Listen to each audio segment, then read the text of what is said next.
नमस्कार दोस्तों, स्वागत है आपका एक बार फिर हमारे YouTube चैनल तैयारी विद तालान में। और आज हम बात करेंगे संसद के कुछ शब्दों की जो संसद की कार्रवाई में प्रयोग होते हैं। जो लोग हमारे चैनल पर नए हैं वो चैनल को सब्सक्राइब कर लें। चलिए शुरू करते हैं। सबसे पहले हम बात करेंगे सत्र। सत्र को इंग्लिश में बोलते हैं सेशन।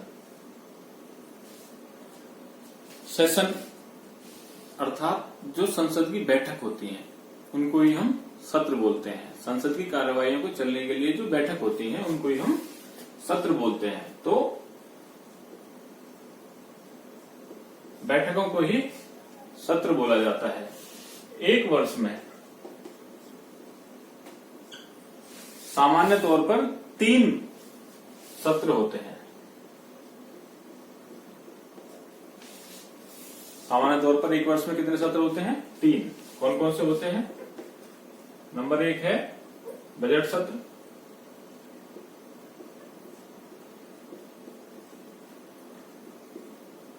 मानसून सत्र,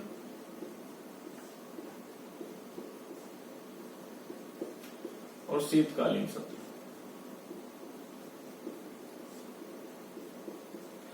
बजट सत्र जब फरवरी में बजट पेश होता है। मानसून सत्र जिस समय देश में मानसून आया रहता है जून जुलाई के समय में, तो जुलाई अगस्त में मानसून सत्र होता है। और शीतकालीन सत्र होता है नवंबर दिसंबर में, जिस समय देश में कड़ाके की ठंड पड़ रही है। ठीक है, तो बजट सत्र, मानसून सत्र और शीतकालीन सत्र आमतौर पर 3 ही सत्र होते हैं। लेकिन 2 सत्रों के बीच में अधिक से अधिक कितनी अवधि हो सकती है? 6 माह। अर्थात 6 माह से अधिक अवधि 2 सत्रों के बीच में नहीं होनी चाहिए। अर्थात एक वर्ष में कम से कम कितने सत्र हो सकते हैं? एक वर्ष में कम से कम 2 सत्रों का होना अनिवार्य है।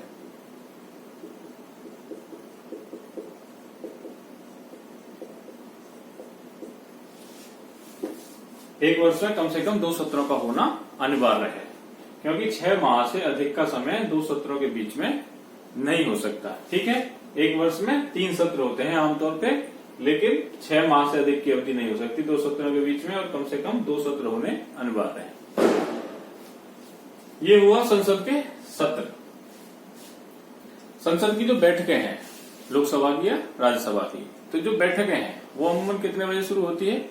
संसद की कार्यवाही 11 बजे शुरू होती है और 11 से 1 बजे तक चलती है। 1 बजे क्या हो जाता है? लंच। 1 से 2 लंच रहता है और फिर 2 बजे दोबारा बैठती है, और 2 से 6 बजे तक। यदि 6 बजे के बाद में भी बैठनी हो तो किसके आदेश से बैठेगी? लोकसभा अध्यक्ष के। ठीक है, तो अर्थात कहना हम ये चाह रहे हैं कि दिन में जो भी कार्यवाही चलती है वो सदन 2 बार बैठता है, चाहे लोकसभा हो चाहे राज्यसभा हो। एक दिन में 2 बार बैठक होती है। अर्थात एक तो लंच से पहले, ठीक है, 11 बजे से लेके 1 बजे तक, और फिर 1 से 2 क्या होता है? भोजन अवकाश, और फिर 2 से लेके और 6 बजे तक। तो एक तो 2 बजे से लेके 6 बजे तक बैठी है, 11 से लेके 1 बजे तक बैठी है। अर्थात लंच से पहले और लंच के बाद 2 बार सदन बैठता है। ठीक है, इसके बाद बात करते हैं सत्र अवसान। सत्र अवसान का मतलब है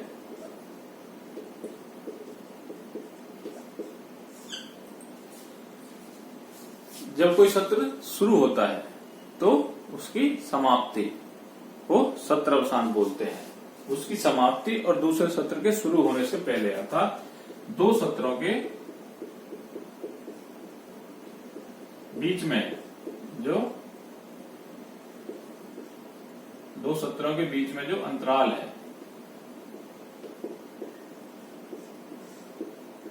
उसी को हम क्या कहते हैं? सत्र अवसान। अर्थात सत्र की समाप्ति के बाद में जो अगले सत्र के शुरू होने से पहले जो भी समय अंतराल है उसको सत्र अवसान बोलते हैं। तो सत्र की समाप्ति से लेकर और दूसरे सत्र के शुरू होने तक जो कार्य काल बीच में है, जो अवधि बीच में है, उसको बोलेंगे सत्रावसान। ठीक है, अर्थात सत्र की समाप्ति।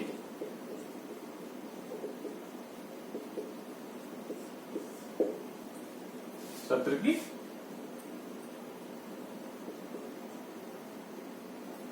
समाप्ति।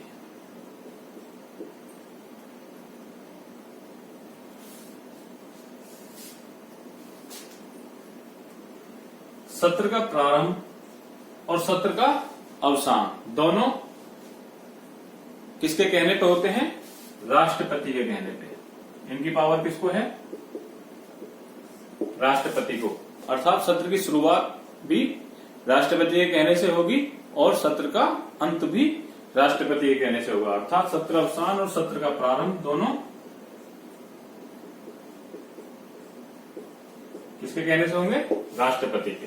ठीक है, ये किसके अधिकार क्षेत्र में आते हैं? राष्ट्रपति के। अगली बात करते हैं स्थगन की।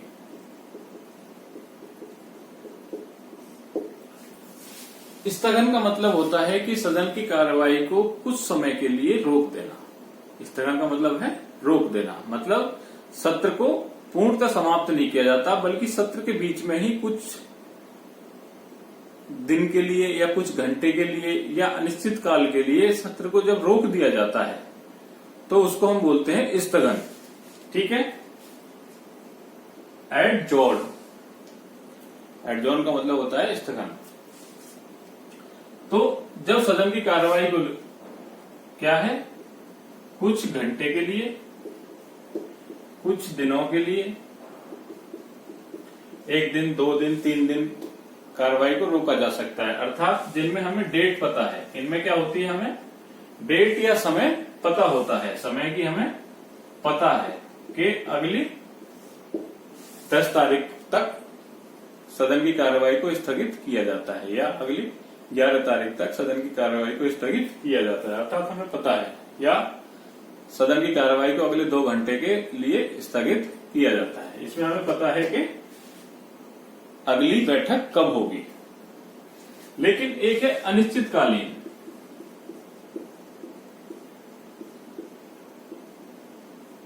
इसमें हमें पता ही नहीं है कि अगली बैठक कब होगी। अर्थात स्थगन 2 प्रकार का होता है, एक में जिसमें हमें अब समय का पता है कि अगली बैठक कब होगी, एक अनिश्चितकालीन जिसमें हमें पता ही नहीं है। ऐसा नहीं है कि सत्र खत्म हो गया है, खत्म नहीं हुआ, लेकिन हमें पता नहीं है कि अगली बैठक कब होगी। 2 घंटे बाद भी हो सकती है और 2 दिन बाद भी हो सकती है, 10 दिन बाद भी हो सकती है। तो जिसमें समय का अगली बैठक का पता ना हो उसको बोलते हैं अनिश्चितकालीन के लिए स्थगन। ठीक है, तो स्थगन कुछ घंटे या कुछ दिनों के लिए भी हो सकता है या अनिश्चितकालीन भी हो सकता है। जो स्थगन की पावर है वो किसके पास है? लोकसभा अध्यक्ष के। अर्थात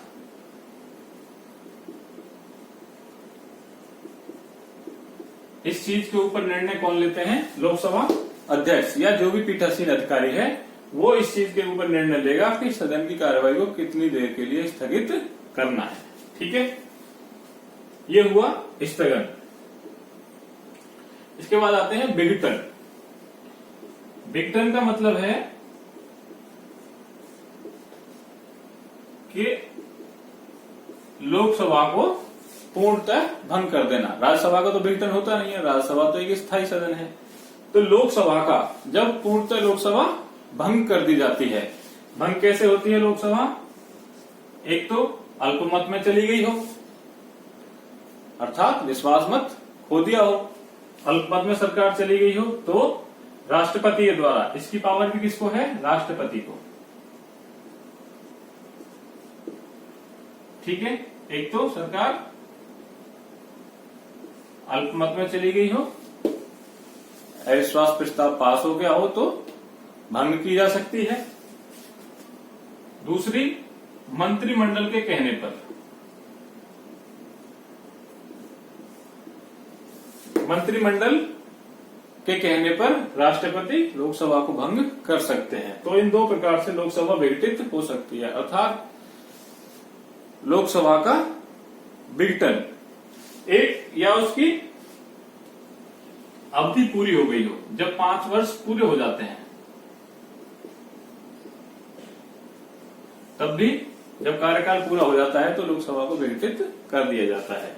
ये एक छोटा सा वीडियो था। ये 4 चीजें जो परीक्षा की दृष्टि से महत्वपूर्ण था, यहां से प्रश्न अक्सर पूछे जाते हैं। वीडियो अच्छा लगा हो तो लाइक करें, ज्यादा से ज्यादा लोगों तक शेयर करें। मिलते हैं अगले वीडियो में। अगले वीडियो में हम देख लेंगे जो कार्यवाहियां चलती हैं, प्रश्नकाल, शून्यकाल, उनको एक बार तारांकित प्रश्न, अतारांकित प्रश्न प्रश्नकाल में कैसे कैसे पूछे जाते हैं, कब कब कैसे कार्यवाही चलती है, ये सारा हम अगले वीडियो में देख लेंगे। चलो मिलते हैं अगले वीडियो में। वीडियो देखने के लिए धन्यवाद। नमस्कार।